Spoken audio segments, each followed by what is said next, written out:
What's up, everybody? My name is Wreck-It Rob, and today we are conquering Colossus C10. You can see, let's just see my team finish up right here. Then I'll go in and I'll show you more about like the runes to build, everything like that. So you see we got a victory. My time, it's not that great, but it's fairly consistent. I would say, especially since I 6-starred the Pharaoh. After you saw in the last video, I summoned a ton. So you can see after that I summoned a ton, was able to 6-star my Pharaoh, so now it runs even better. And I'll go into the base units real fast. So we have my leader, I have as my mummy. Actually, let's do this from this screen. So you can see my leader is my mummy. These are the runes on him. He's on swift counter. He doesn't need to be on counter. I just have him on that because at the time when I was building him, that's what I had. Then after that, we have my Druid. He is on agile focus or swift focus. Oh, wait, is it called focus? Yeah, focus. Wow, brain fart for a second. That's the Druid. Then we have a Pharaoh, which is on swift, what's it called, unity? Yeah, swift unity. So that just increases everybody's defense, makes the runs a little bit better. Get where I was at. Let's just go through. This rune does not need to be at plus 14. That was a mistake I made, clicked the wrong rune at the time. Then I have a flame mantis, and he is on agile blessing. Once again, blessing, just the rune I had at that time. I think it was mostly because, yeah, this rune had the hit and the HP. That was really why I threw it on him. So that's all his runes. And the last one, the Windwalker. The Windwalker is, I don't want to say one of the most important, because they're all equally important in this. But I'm going to go through, I'm going to show you guys an entire run. Hopefully it succeeds. This is going to be the one time it fails. It beat it 3 times in a row right before this, so hopefully this works.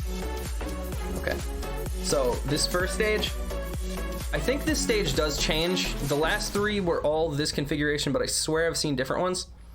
But so this first one, it's important that if you're having difficulties going through this, you need to take the orcs out first, because if you have a good enough healer, which most healers will be good enough for this, even if you just take the cleric in, they'll be able to deal with the poisons that the mummies give you. The poisons aren't that big of an issue. An issue though is when the orcs do the spin attack, and then they do a lot of damage there. So you need to mitigate that as much as possible. Then you see my mummies doing the dots. That's where the majority of my damage comes from. That, and then between the flame mantis and the Pharaoh, they each do a bit of damage themselves, but it's mostly the dots from the mummy. But yeah, if you take out the orcs, you're gonna pass the first wave fine. The dots should not kill you as long as you have a healer, as long as that healer is fast enough. So that's the main issue with dealing with the first stage. You gonna beat it real fast, please? Oh my gosh, honestly, the first stage feels like it takes the longest out of all of them. I'm pretty sure the boss actually takes the longest, but the first stage just feels like it takes forever. So the second one, if you're having troubles clearing this, first thing that's easy to do, take out the 2 little side guys. If you target one of them, you can go to the other, and then you can focus on the main guy. It should not be a problem, assuming your rune quality and everything is high enough, which, if you're getting to the point where you're at 10 and you've already beaten 9, your rune quality is good enough to beat 10. It's just about having the correct team, trying to scale them up as much as you can, doing things like that. So if you can, attempt to use 4-star and under for this, just because you're able to get the skill ups a lot easier. Because skill cats are very hard to come by. I shouldn't say very hard. They're harder than in other games like this. They're harder to come by. But in total, you're not going to get as many of those as you are going to get like skill ups for a 3-star, because those you can sit and wail out and get plenty of skill ups for. So if you can stick to 4-star and lower, it's going to make your life much easier, especially with the summoning rates in this game. Since I think it's like a 10% chance to get a 4-star on a summon and a 1% chance to get a 5-star, which is much higher than other games like this. Yeah. So you see, they're just real quick gonna take this boss out. And then hopefully they're going to clear the Colossus again. Like I said, they were pretty consistent before this, so if they don't beat it now, I'm going to be a little upset. Okay, that's not the... There we go. Okay, so he landed a defense break and an attack break. I need the Pharaoh to do Pharaoh things right now. That's not the Pharaoh things I'm talking about. Okay. Thankfully, the Druid got rid of the attack power buff, which is really one of the things that you need to get rid of. That's not good. They need to... That's really not good. They need to get rid of that. Okay. Good. He landed the attack break. Okay. So now this should be enough dots to take him below the 50% mark. Get rid of that. Good. Okay.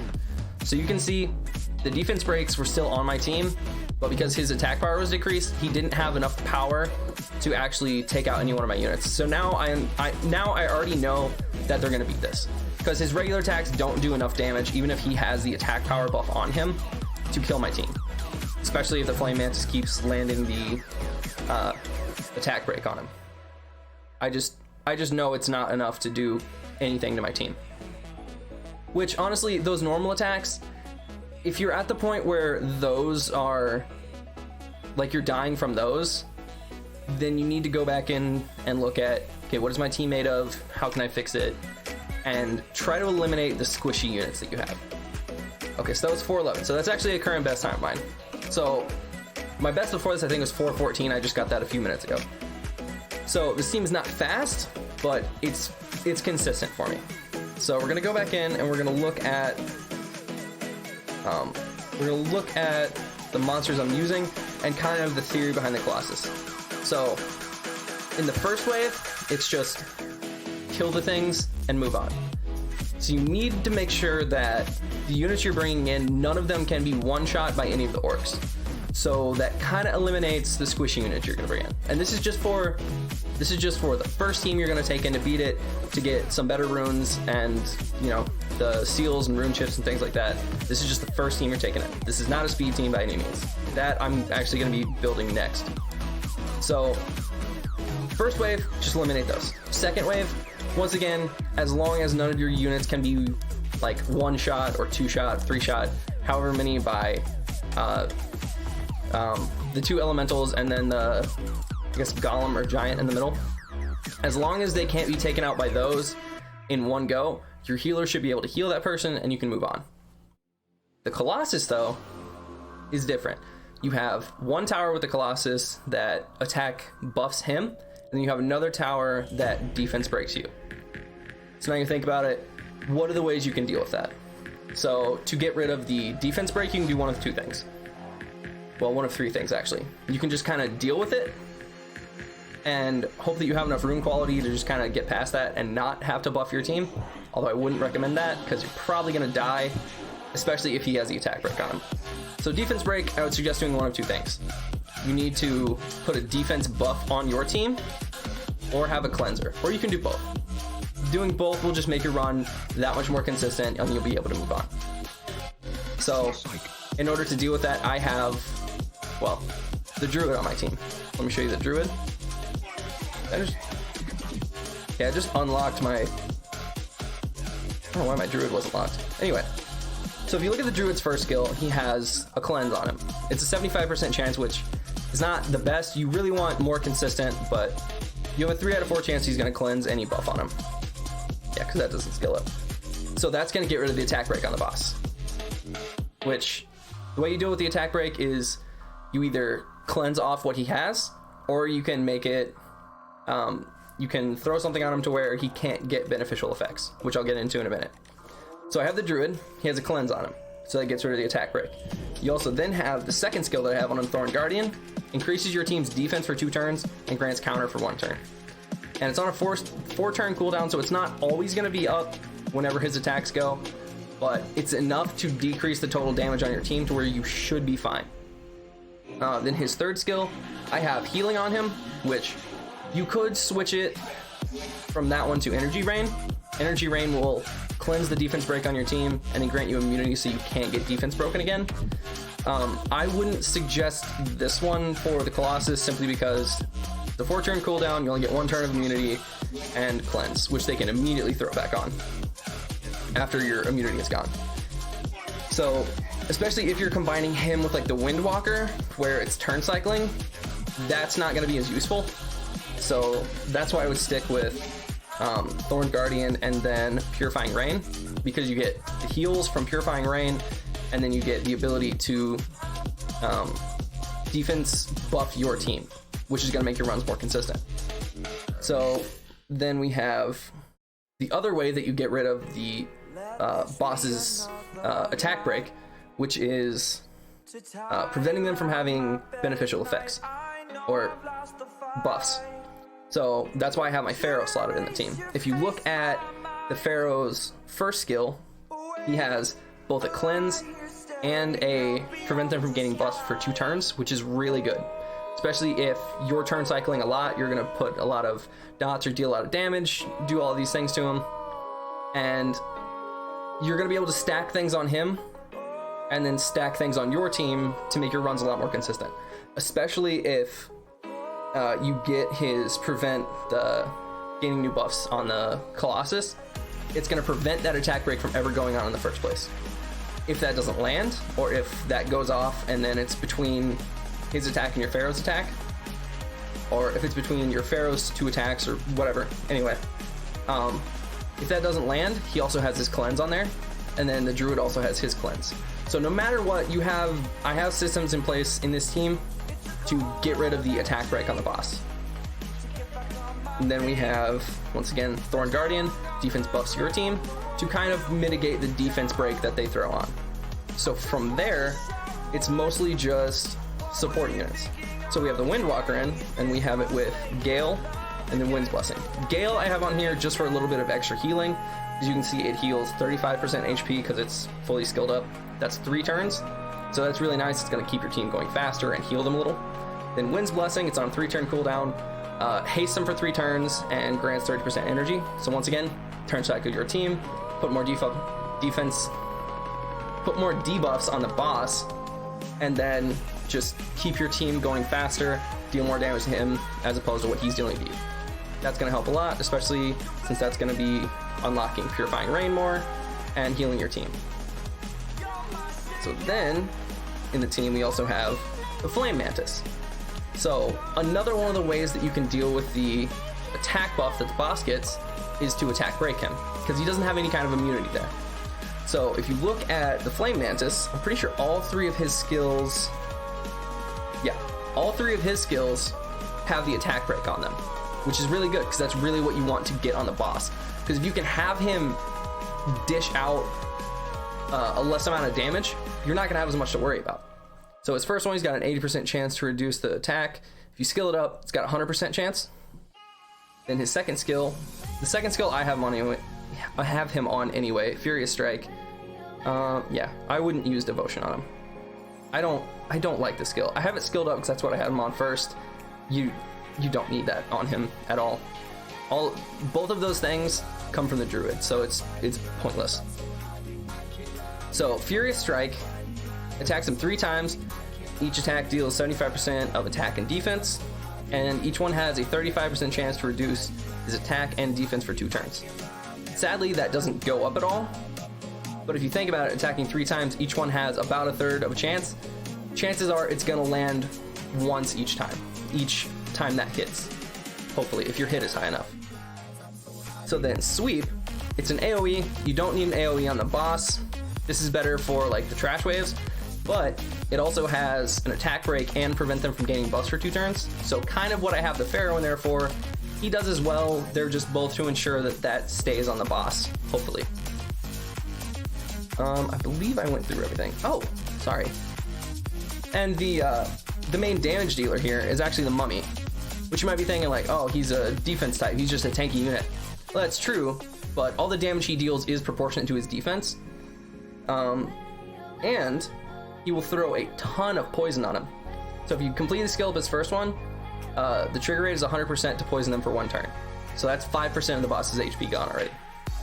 His second one attacks 3 times, and once you skill it up, has a 35% chance, right? 35? Yeah. Has a 35% chance to hit and poison target for 3 turns. 3 turns is a lot on a poison, especially if more than one lands.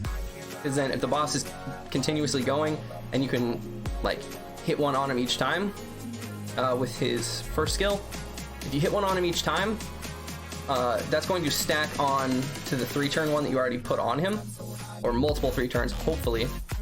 And you're just going to stack up a lot of poison on him, and that's going to whittle his HP down a lot whenever he actually takes a turn, which shouldn't be that often if you're turn cycling a lot. So then we have Bandage Dance. Once again, AoE. The AoE is more necessary for the trash wave, but it's really good in putting poison on the boss too, because it's 100% chance no matter what. So as long as your hit is high enough, this will land. I think with the max you can get is an 85% chance, because everyone has a resistance rate of 15% just from the start. So you can potentially hit, what is that, 17 out of 20 times, which is about as good of which is as good of a chance as you can get in this game. Except for things that can't be resisted, which, you know. Yeah, so he's here, throw a lot of poison on him, and just be tanky, and hopefully not get killed. That way he's sitting there, putting dots on the boss every time he's attacking.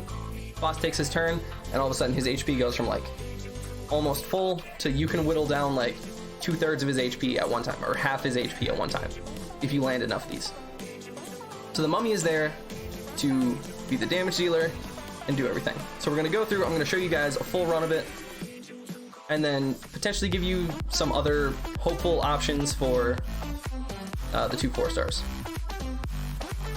So you see on this trash wave, ooh, I kind of want to take these ones out first, especially since the orc is already attack buffed.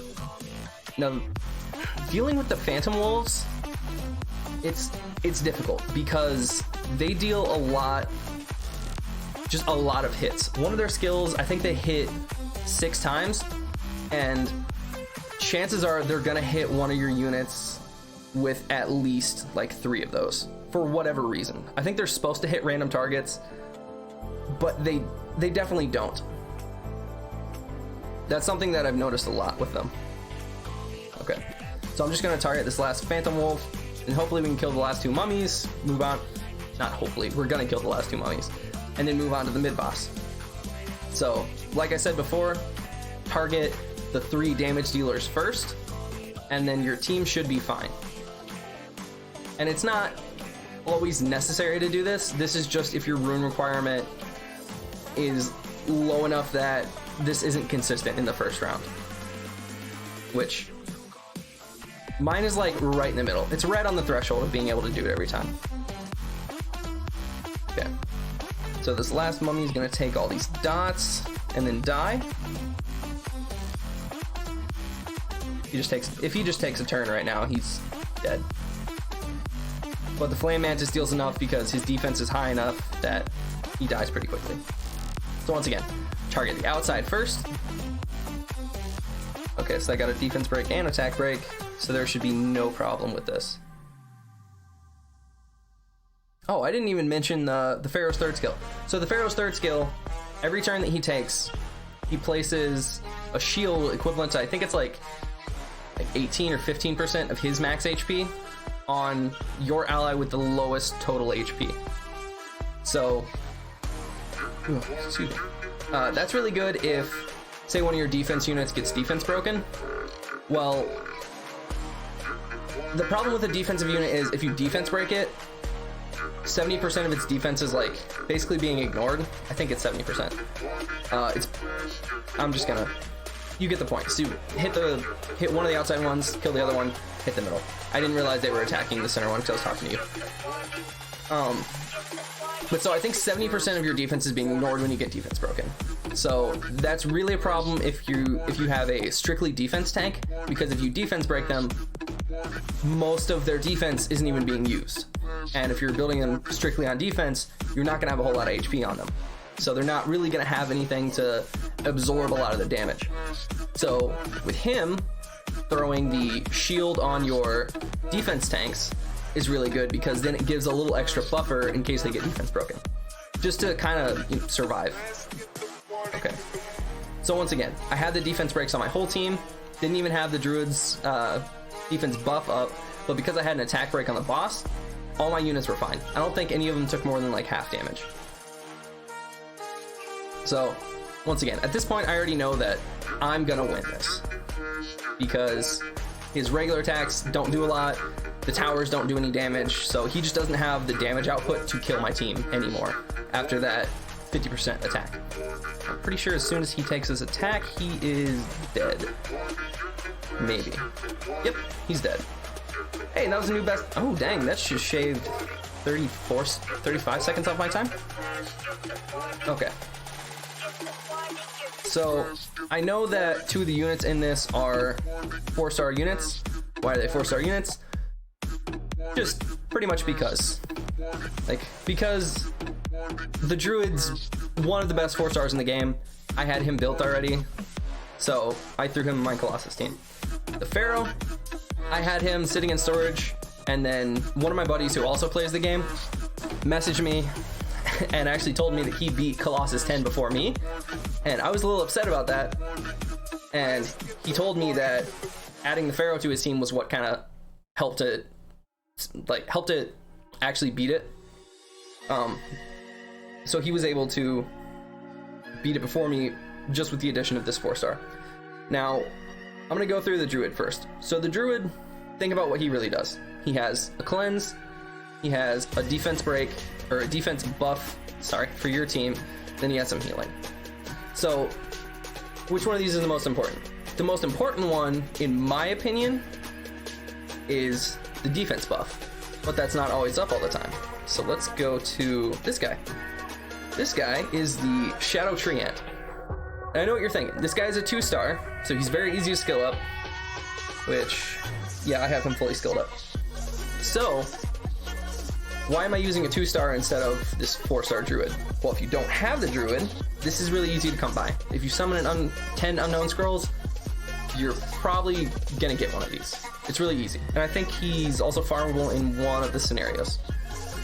So, you have him, not for this first skill. His first skill doesn't do anything to the boss. You can't action lock the boss. But his second skill, Guard, increases out all allies' defense for 2 turns, and has a cooldown of 2 turns.